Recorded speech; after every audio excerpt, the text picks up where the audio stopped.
Oi, gente! É o canal YouTube Eli Correia Oficial, o canal da saudade. Se inscreva no nosso canal, faça com que o nosso canal fique ainda mais forte com a sua inscrição. Ah, e não esqueça de dar aquele like, fazer aquele joinha, acionar o sininho e também mandar a sua história, escrever a sua história para que eu possa narrá-la aqui no nosso canal. É cartasaudade@gmail.com. Isso, manda para esse e-mail, tá bom? E no canal YouTube Eli Correia Oficial, Via Dutra e os traumas da minha vida. Me chamo Tatiane, tenho 25 anos. Aos 16 anos de idade, passei por um momento muito difícil na minha vida, pois havia acabado de perder meus pais e um tio em um acidente de carro na Via Dutra. Foi uma época muito difícil para mim. Eu não aceitava a morte dos meus pais, não aceitava sob hipótese alguma, de jeito nenhum. Demorou muito para que eu entendesse aquilo. E foi nessa época que eu acabei indo morar na casa da minha avó. Sei que dei muito trabalho para minha avó. Além da minha rebeldia de adolescente, eu também estava muito revoltada com a morte repentina dos meus pais naquele acidente na Dutra. Apesar do meu jeito, minha avó sempre teve muita paciência comigo. Me criou com muito carinho, dedicação, e foi exatamente nessa época que eu conheci Douglas, um rapaz que morava perto da casa da minha avó e que acabou despertando meu interesse. Douglas e eu acabamos nos tornando amigos, e assim que soube de tudo que eu estava passando, me deu conselhos, me confortou, me ajudou muito a superar aquele momento terrível da minha vida. Em pouco tempo, Douglas e eu começamos a namorar.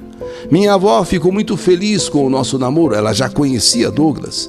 Sabia que ele era um ótimo moço, um ótimo rapaz, e agora eu já não era mais aquela garota revoltada, mal educada, respondona para minha avó. Esse rapaz, Douglas, realmente conseguiu mudar minha vida.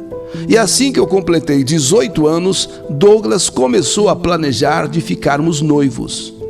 E eu fiquei muito feliz. Geralmente são as mulheres as primeiras, a falarem em noivado, casamento, mas no meu caso foi Douglas que primeiro manifestou esse interesse.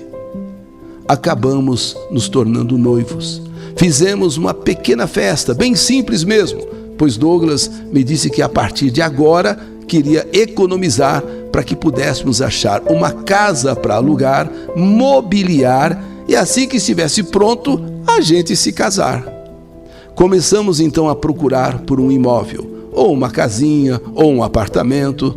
E eu sempre muito ansiosa. Cada casa que eu via, eu achava que era aquela casa que deveríamos alugar. Cada apartamento que a gente via, é esse o apartamento. E Douglas sempre falava que era para ter calma, tenha calma.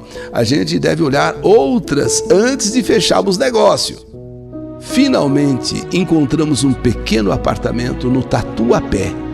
Bem bonitinho, recém-reformado, tudo novinho e em um ótimo preço. Douglas e eu achamos que aquele sim era o apartamento que procurávamos e então mandamos toda a documentação para a imobiliária. E depois de uma semana, pegamos as chaves. Quanta alegria, meu Deus, quanta alegria! Parece que sinto até aquele friozinho na barriga até hoje. O apartamento que seria nosso, ainda que de aluguel, mas seria o nosso lar.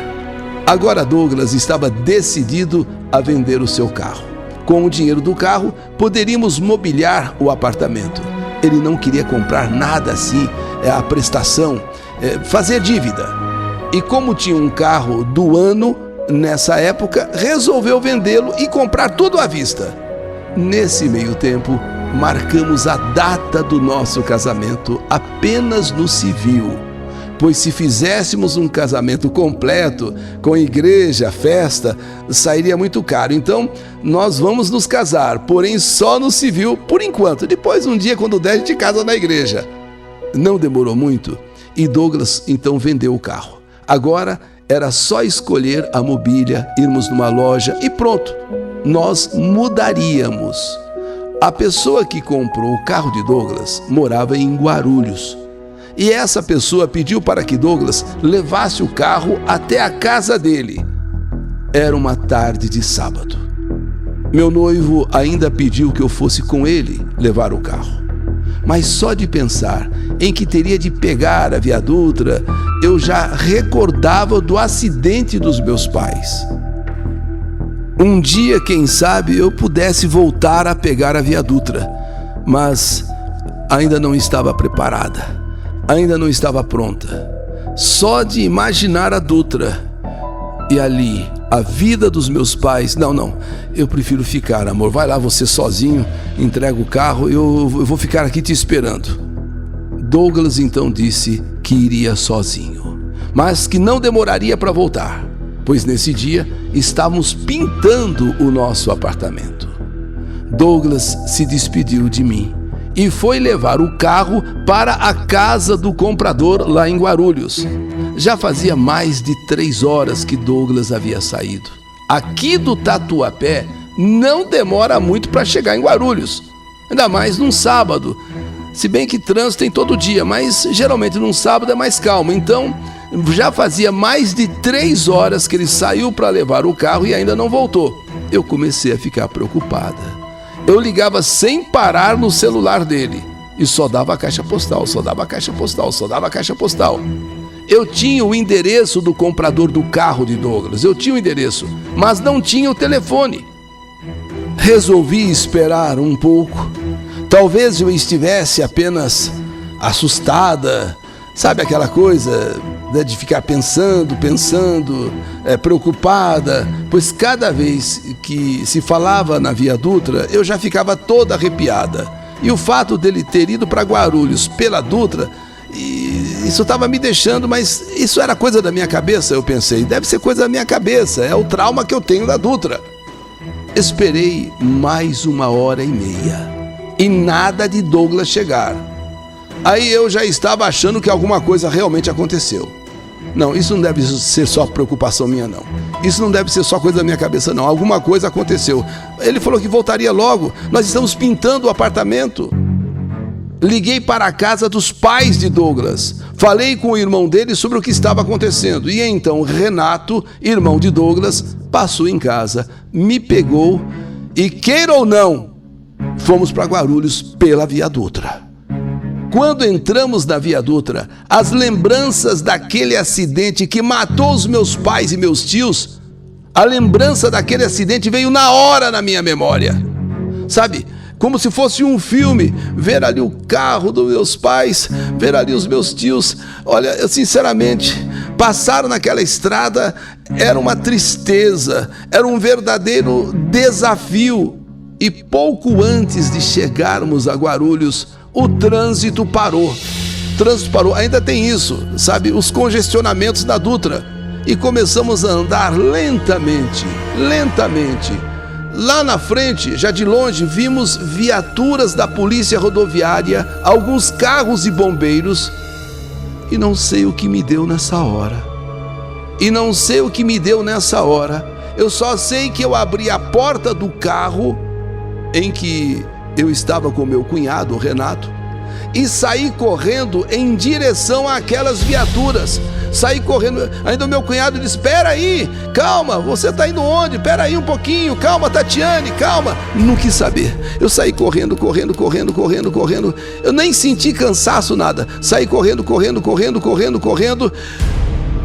Alguma coisa me dizia que Douglas estava ali no meio daquela confusão. Assim que eu cheguei, eu vi mais 5 carros batidos. E entre esses carros, o de Douglas. O que ele estava levando para o comprador. O desespero tomou conta de mim nessa hora. Os policiais me seguraram, não deixaram que eu me aproximasse de Douglas, do carro de Douglas. Os bombeiros estavam serrando as ferragens para tirar Douglas de dentro daquele carro todo retorcido. Logo Renato chegou também, meu cunhado. Ele tentava me acalmar, mas aquilo para mim era como reviver toda a tragédia que já havia acontecido naquela própria Via Dutra com os meus pais. Os bombeiros trabalharam duro, até que por fim conseguiram tirar Douglas das ferragens, conseguiram tirar Douglas de dentro do carro. Aquela cena, apesar de desesperadora, por um instante me tranquilizou. Ele foi retirado entre as ferragens, ele foi retirado do carro. Só que em seguida, um dos bombeiros traz um lençol branco e cobre o corpo todo de Douglas. Ele estava morto. Ele foi retirado dentre as ferragens, porém sem vida. E mais uma vez eu passava pelo mesmo pesadelo. Só que agora com o meu noivo, praticamente meu marido, Douglas. Foi uma sensação tão estranha, foi uma sensação tão horrível, que eu nem sei ao certo definir o que eu senti naquele momento. Estávamos com tudo pronto para o nosso casamento.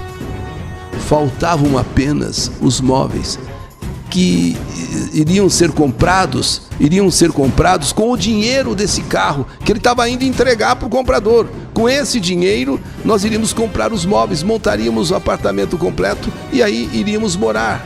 No mês seguinte, nos tornaríamos marido e mulher.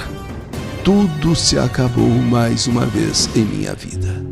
Mais uma vez eu sentia aquela dor que senti quando perdi os meus pais, da mesma maneira e na mesma estrada Via Dutra. São as dores que a vida reservou para mim.